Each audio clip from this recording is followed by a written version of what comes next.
the podium now. We've got Cornell Powell, wide receiver.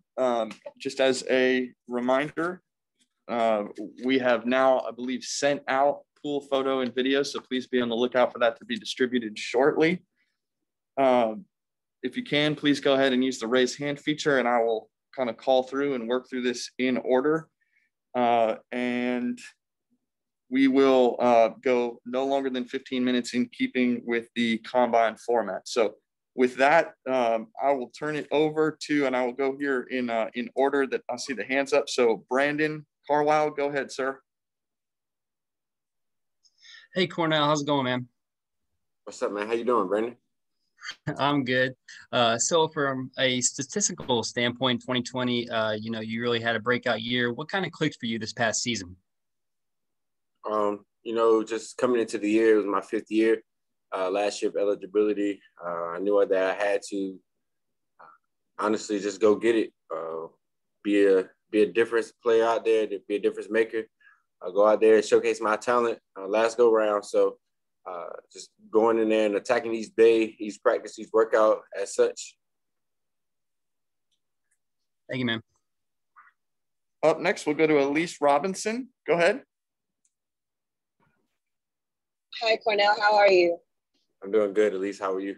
I'm well, thank you. I am with Sports and Culture Media.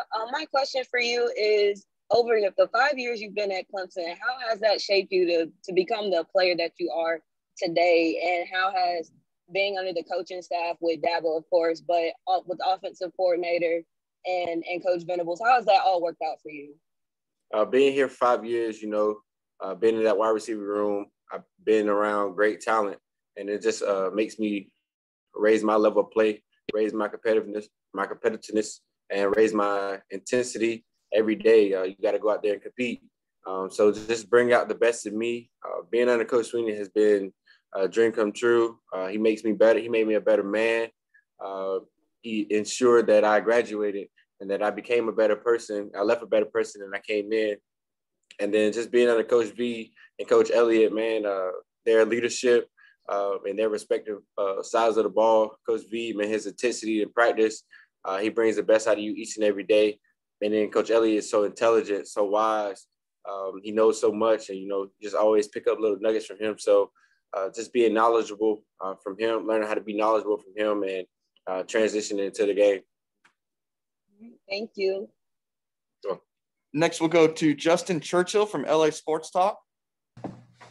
Hey, man, how you doing? We're doing good. So you're a guy that kind of deserves a lot more attention than you're kind of getting. What does that do for you as far as preparing for the draft?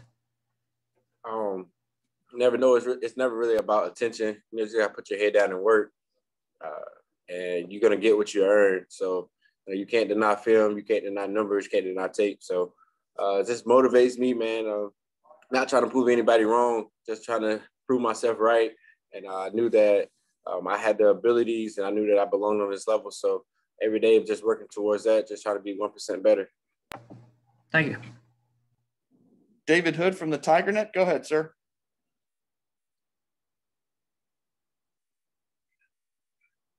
What's up, David?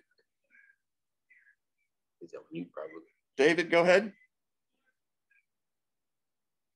All right, we'll come back to you. Jacob Infante. Go ahead, sir. Hey, Cornell, what's up? What's up, Jacob?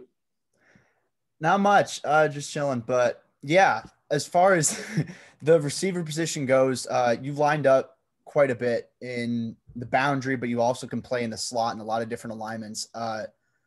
What alignment, if you had to choose, do you feel the most comfortable running routes out of? Being here at Clemson, I learned how to play all three, being versatile. I know that'll help in the next level. Obviously, I love being in the boundary. Being in the boundary means you're going against the best cornerback on the opposite team, and it allows you to elevate your game. You get a lot of one-on-one matchups, and you got to make those 50-50 balls, 80-20. So I feel like being in the boundary really allows me to showcase my talent and really allows me to be a difference maker on the field. Absolutely. But I don't mind playing any other place. Yeah, for sure. Thank you. No problem. We'll go back to David Hood briefly. David? Hey, sorry about that, Cornell. A little technical issue. Coach Sweeney spoke earlier about your ability to stick with it.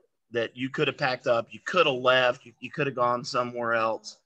What does it say, about you? What does it tell NFL teams about your character that you did stay with it and now you're about to reap the rewards? And, how much of your attitude do you give credit to your mom for? I feel like, staying with it separates me from a lot of different guys. It just shows that I'm ready to compete.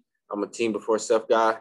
And that really goes back to how I was raised and how my mom raised me, never run away from anything, never try to take the easy way out.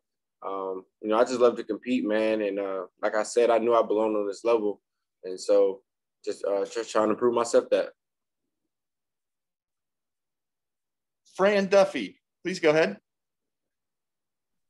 What's up, Cornell? Hey, I have a two-part question for you. So first up, who's the guy coming back to Clemson next year that we're not talking about right now from like a national stage, but a year from now, everybody's going to be talking about, because you were that guy last year, right? No one was talking about you. Who's going to be the next one that's like that? And then the second part, just looking at an opponent from this past season, who was the guy that impressed you most as an opponent in a game from this past year? So for the first one, I would say, standout freshman EJ Williams, man, how he came onto the scene. We was depleted at receiver, went down with a lot of injuries, and he just stepped right up, true freshman. He made some big time plays in ACC championship, and everything, man, the whole year. So I think he's going to have another standout year, and just keep improving. And then from this past season, the two guys that I would give credit to would be Jason Pinnock from Pitt, ward number 15, and then Nick McLeod from Notre Dame, he wore number 4. Those two guys are really good, long, lengthy, with great speed. So they allowed me to elevate my game, and I had to bring my best in those two situations. Awesome. Thanks, man. No problem. Tyler Jeffries, go ahead. Hey, Cornell, from the guys at Overtime Fantasy, I just want to congratulate you on a great college career. I just want to know, what have you been preparing for, to improve for the NFL draft? And, you had a great pro day today. So how are you going to keep that momentum going into the NFL? Oh, man, just keep working, crafting every day, working on the little things, working on, things that I think are going to separate me on the next level and help me improve each day. And studying the game, taking little notes and nuggets from, great players in the league right now, from Devontae Adams, Keenan Allen, DK, a lot of those guys, man, just trying to equip a lot of things from them and put it into my tool belt. So every day just working, man, never being satisfied. Hey, best of luck to you, man. We can't wait for your next journey. Thank you so much. Next, we'll go to Trevor Groves from CUTigers.com. Hey, Cornell, good to see you again. Just want to know how pleased you are with your 40 time today, and was there any particular performance in any drill that you were most pleased with? I don't even know what I was timed. I haven't even been on my phone yet to look on social media and stuff. But overall, I feel like I did a pretty good day. No balls on the ground, no drops. I feel like I did good in position work. So I'm very happy with the day and how it went. I was excited for the opportunity. And, just try to make the most of it. Up next, we'll go over to Raphael Hayes. Hey, Cornell. Raphael from 3-point conversion. So I have a 2-part question. The first part is, knowing that you didn't get to go to the NFL Combine due to the pandemic and all, and this is your basically one shot as far as pro day to, wow the scouts. Did you come in with, I don't want to say pressure, but was it a little bit more concentration, knowing that this is the only time that you'll be able to perform before the NFL draft? And then the second part is, what NFL wide receiver, 1 or 2, that you pattern your game most of? I appreciate that, Raphael.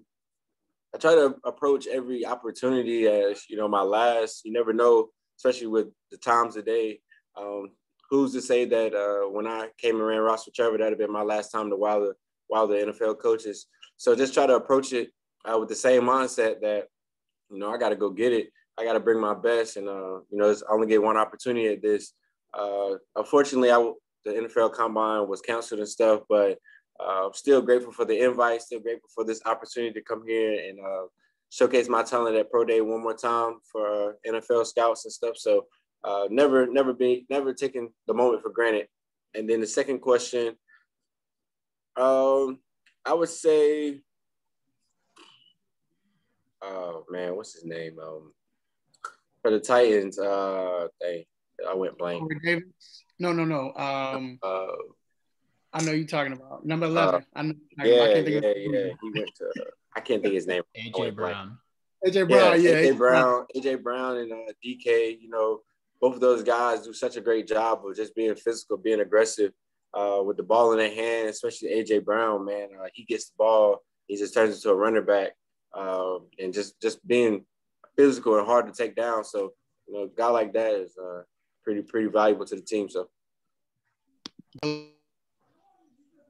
Okay, it looks like we've got 3 left, so we'll go in order here. First, Like 14, Christopher, then Will, then it's supposed Trevor. to go 12 to 14. Hey, Carmichael, thank you for taking my question. Piggyback on that question about Brown, you grew up watching. Is there one team that you've been growing up watching as a young kid, and you say this time, you know, now you're going to be in the NFL, and you hoping to get a phone call from that one team? Is that going to be your ultimate goal, or are you just going to be playing for somebody that will give you an opportunity? You know, I'm just looking for opportunity. My good friend Tavian Fuster said, I'm not asking for the red carpet. I'm just asking for a foot in the door. So, you know, whoever decides to draft me or pick me up, you know, I'm going to go out there and give them my all, be a team guy, try to impact the locker room, and hopefully win a championship my first year. Congratulations on your great year of college. Thank you. Will? Hey, Cornell, it's Will Vandervoort with the Clemson Insider.